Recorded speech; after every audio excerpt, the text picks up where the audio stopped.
भूतिया हवेली। एक छोटे से गांव के बाहर पहाड़ी इलाकों में एक पुरानी हवेली खड़ी थी। ये हवेली गांव के सबसे दूरदराज इलाके में स्थित थी और लंबे समय से सुनसान पड़ी हुई थी। ये हवेली गांव वालों के लिए एक रहस्य थी, जो उसे भूतिया हवेली के नाम से जानते थे। हर कोई जानता था कि जो भी उस हवेली में गया वह कभी लौटकर नहीं आया। कुछ लोग कहते थे कि हवेली में एक बुरी आत्मा बसी हुई है, जबकि कुछ का मानना था कि वहां कोई जादुई शक्ति रहती है। गांव में एक युवक अर्जुन नामक एक साहसी लड़का था, जिसे पुरानी हवेलियों का शौक था।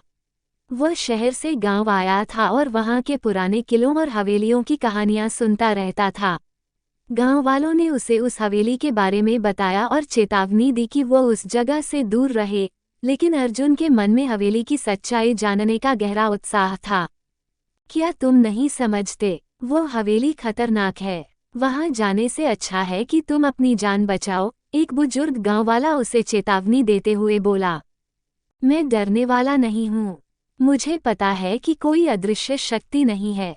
मैं बस ये जानना चाहता हूँ कि वहाँ क्या है, अर्जुन ने साहसिकता से जवाब दिया। अर्जुन ने रात के समय हवेली की ओर रुख किया। गांव की संकरी और घनी गलियां पार करते हुए वह हवेली तक पहुंच गया। हवेली का प्रवेश द्वार घने पेड़ों और झाड़ियों से ढका हुआ था। जैसे ही अर्जुन ने हवेली के दरवाजे को खटखटाया, उसे अजीब सा सन्नाटा महसूस हुआ। हवेली की दीवारें पुरानी और खंडहर हो चुकी थीं। उसके अंदर जाते ही दरवाजा अपने आप बंद हो गया। पहला दिन, हवेली में विचित्र घटनाएं। अर्जुन ने अपनी जेब से एक टॉर्च निकाली और हवेली के अंदर का मुआयना करना शुरू किया। भीतर घना अंधेरा था, लेकिन टॉर्च की हल्की सी रोशनी से वह आगे बढ़ता गया। हवेली की दीवारों पर खामोशी थी, जैसे कुछ भी वहां कभी नहीं हुआ हो।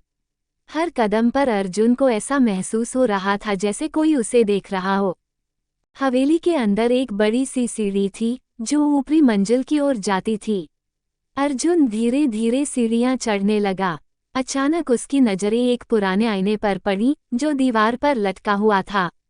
वह आईना इतना पुराना था कि उसका शीशा पूरी तरह से धुंधला हो चुका था। अर्जुन ने आईने के पास जाकर देखा।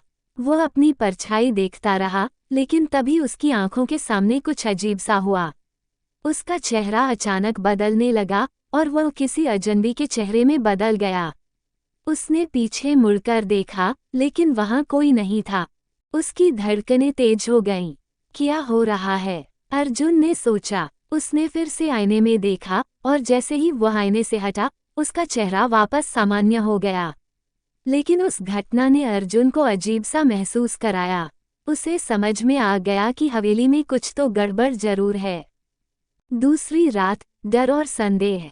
अर्जुन ने फैसला किया कि वो हवेली में रात बिताएगा, ताकि वह पूरी तरह से यह पता लगा सके कि यहाँ क्या हो रहा है। रात के समय हवेली में घना अंधेरा और सन्नाटा था। अचानक अर्जुन को एक धीमी सी चीख सुनाई दी। ये चीख इतनी दबी हुई थी कि उसे पहचान पाना मुश्किल था। वह डरते हुए आवाज की दिशा में बढ़ा। क्या ये कोई और व्यक्ति है? अर्जुन ने सोचा। वह आवाज को फॉलो करता हुआ हवेली के अंदर एक अंधेरे कमरे तक पहुंचा। कमरे में घुसते ही वह ठिठक गया, क्योंकि कमरे में अजीब सा खून का धब्बा था। कमरे के एक कोने में एक पुराना बक्सा पड़ा हुआ था, और उसके पास ही एक पुरानी किताब रखी हुई थी। अर्जुन ने किताब को खोलकर देखा, और उसकी आंखों के सामने अजीब सी भाषा और चित्र थे। उसने किताब को छोड़ दिया और बक्से को खोलने का निर्णय लिया। जैसे ही उसने बक्सा खोला, उसकी आंखों के सामने एक पुरानी डायरी आई। डायरी के पन्ने पलटते हुए अर्जुन को एक डरावना सच पता चला। ये हवेली कभी एक साधु की थी, जिसने यहाँ एक गहरे रहस्य को सुलझाने के लिए काले जादू का अभ्यास किया था। साधु के अनुसार हवेली में एक भूतिया आत्मा बसी हुई थी, जो नए लोगों को अपनी गिरफ्त में ले लेती थी। अर्जुन को महसूस हुआ कि अब वह भी उसी आत्मा का शिकार बनने जा रहा था। तीसरी रात, आत्मा की पुकार। रात के समय हवेली में एक और डरावना मंजर था। अर्जुन को लगातार यह महसूस हो रहा था कि कोई उसे पुकार रहा है। उसे कभी दीवारों से, तो कभी मंजिलों से यह आवाजें सुनाई देती थीं। वह जड़ होकर खड़ा रहा और उसे समझ में आ गया कि वह अकेला नहीं था। अचानक एक खौफनाक रोशनी कमरे में फैल गई। अर्जुन ने देखा कि सामने आईने में उसकी परछाई नहीं, बल्कि एक खौफनाक चेहरा था। वह चेहरा उसे बार बार पुकार रहा था, तुम मुझे मुक्त करो। वह आवाज आई, तुम्हारी मदद से मैं बाहर आ सकता हूँ। अर्जुन की आंखों में भय था, लेकिन उसका साहस भी मजबूत हो रहा था। उसने महसूस किया कि यह आत्मा उसकी मदद नहीं, बल्कि उसे अपनी गिरफ्त में लेना चाहती है। अर्जुन ने अपनी पूरी ताकत लगाई और हवेली से बाहर जाने की कोशिश की, लेकिन हवेली के दरवाजे बंद हो चुके थे। वो फंस चुका था। अंतिम क्षण, आत्मा का कब्जा। अर्जुन ने अब तक के सबक सीखे थे, लेकिन तब तक बहुत देर हो चुकी थी। हवेली की शक्ति ने उसे पूरी तरह से अपने कब्जे में ले लिया। जैसे ही वह आईने के पास गया, उसकी परछाई फिर से बदलने लगी और उसका चेहरा अब उसी भूतिया आत्मा के रूप में सामने आ रहा था।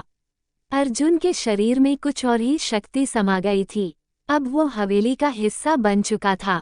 हवेली के अंदर की दीवारों पर अब अर्जुन की चीखें सुनाई देती थीं और उसका चेहरा उन आईनों में कैद हो चुका था, जिसे अब कोई नहीं देख सकता था।